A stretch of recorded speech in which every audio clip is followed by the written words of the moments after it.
What's going on, everybody? Hope you're all having a fantastic day today. Now, just very quickly, I want to let you guys know, if you do want to go ahead and check out my live stream, I'm going to be up and live starting today, checking out Vanguard Season 4. Yes, I know, that season is going to be pretty lackluster. I saw it's not that much content, but we're going to be checking it out live. We're going to see how I react to this actual content, if it's going to be positive, negative. I don't even know, man. I'm just going to go with the flow of it, and we're going to see how everything goes. If you want to see the behind the scenes for the video and all that nonsense, then by all means, tune into the live stream. The link to that is down in the description, along with my other socials like my Twitter and also my Discord. But ladies and gentlemen, today we actually have a pretty interesting commentary. I'm going to be covering a few different posts here, and they are all going to be revolving around the future of the whole Battlefield franchise. And apparently behind the scenes, EA is claiming that things are going to be going fantastic for Battlefield. Now, according to Battlefield Bulletin, DICE GM, excuse me if I mispronounce the last name here, Rebecca Koutaz, I'm not sure, says the studio is at the heart of the future of the Battlefield franchise and has no time for other projects. We are focusing only on Battlefield. In 3 years, we want to be the FPS powerhouse that DICE deserves to be, and that is what we are going for. I just have to go ahead and, say this right off the bat.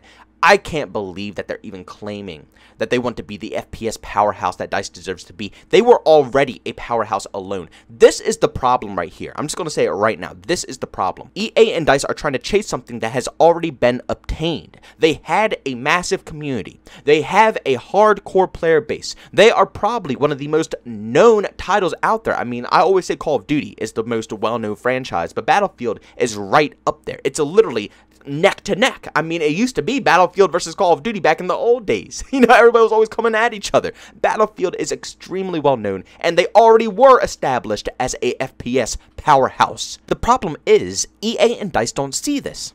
Even though they have an established franchise, they want to become one of the best, most profitable games out there. They see the revenue that a game like Fortnite can bring in. They see the revenue that a game like Call of Duty can bring in. The mindless audience who buys into that game. No matter what crap is spewed out at them, they will still purchase a $60 to $100 title every single year. No matter what.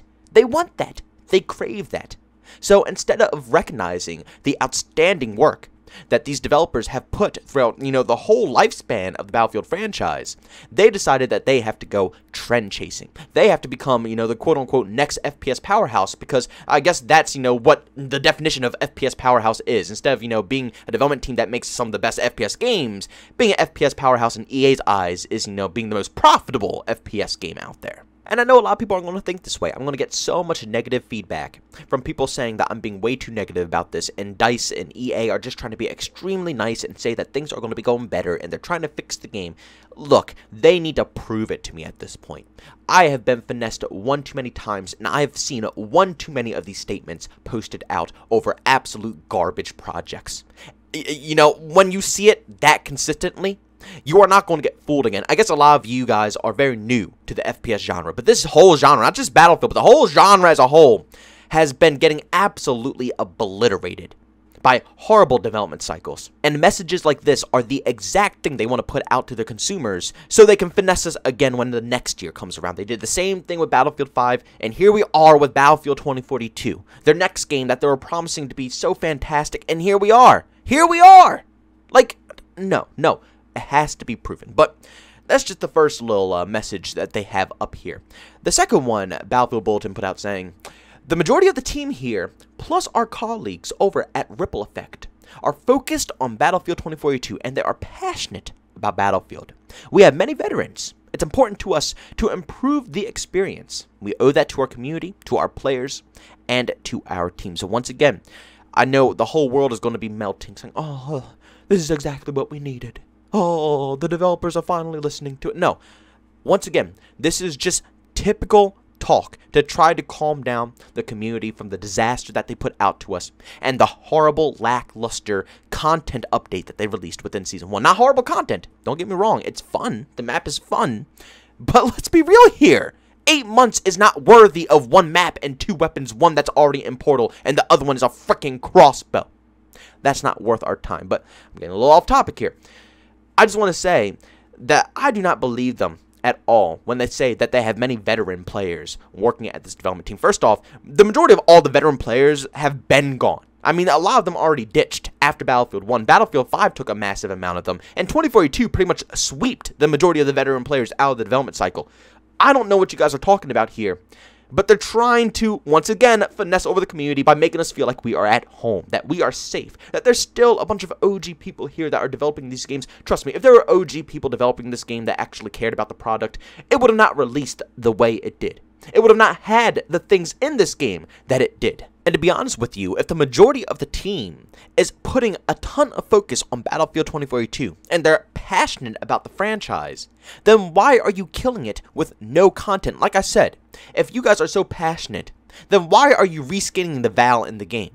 If you're so passionate, why instead of adding an actual sniper rifle in the game, you add in, you know, a little unique little, what can you call it, like a souvenir crossbow? Like, it's nothing that I'm going to be maining unless I get explosive tips, and even then, I would much rather have any other fully automatic gun in the game, or just simply pick up a freaking sniper rifle or a marksman rifle. Why did you put in a crossbow, out of all things, when you know that this game lacks content? We've been screaming since day one, there's no rifles. There's no SMGs. There's barely anything to play with. And you add in these things. Something that's already in Portal and then a crossbow. If your whole team is working on the game, then where's the stuff at?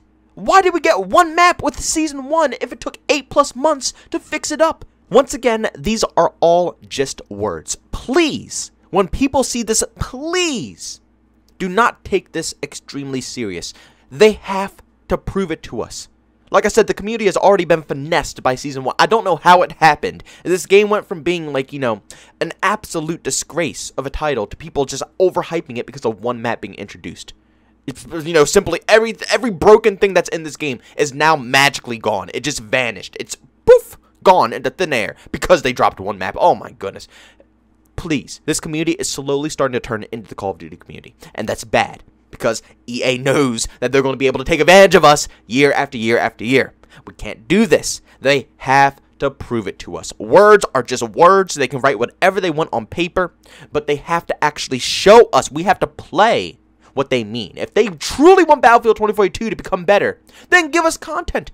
If this season dropped with 2 to 3 maps, you know, 2 maps, and one of the old maps like Kaleidoscope, instead of coming, you know, 2-3 months after this month that we're in right now, instead of coming that late, just releasing it day 1 in the season with 2 new maps, people have been just hyping it. That would have been amazing. Nobody would be talking any crap, but here we are. Here we are. So, again, you have to prove it.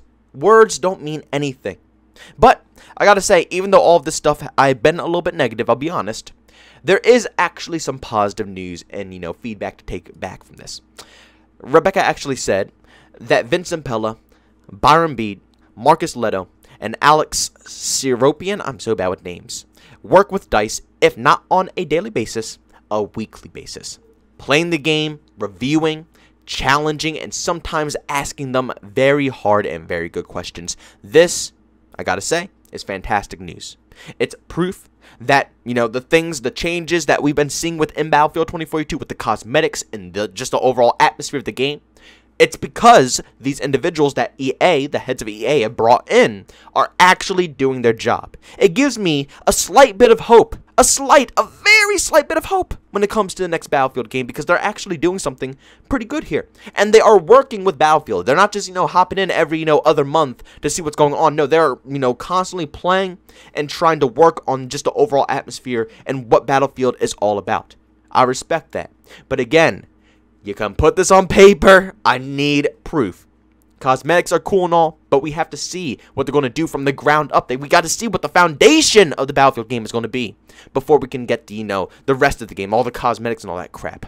But ladies and gentlemen, do me a massive favor, go down in the comment section and leave your opinions down below. What do you guys think about all of this information regarding Battlefield? Do you think that we should take this very seriously? Or do you think, you know, exactly how I'm thinking, that we have to have proof first? You know, they can say whatever they want, but I truly need to see with my own eyes. You know, I need to play a product that actually feels like Battlefield and is good, basically from day 1. You know, what Season 1 came out as, literally should have been day 1 of Battlefield 2042. It took us 9+ months to get to that point. That's bad. That's really bad, and it should never be in any situation like that. But Ladies and gentlemen, thanks so much for tuning in this video. If you enjoyed it, make sure you leave a like button. If you hate it, leave a dislike. Also, if you're brand new, enjoy the content, don't forget to subscribe and hit that notification button. Also, you want to chat me, there's 2 ways to do so. I have Twitter and Discord, below link down in the description. And also, you want to catch me live streams of video games over on Twitch, link that's in the description as well. But guys, thanks so much for tuning in. See you all next one. Peace out.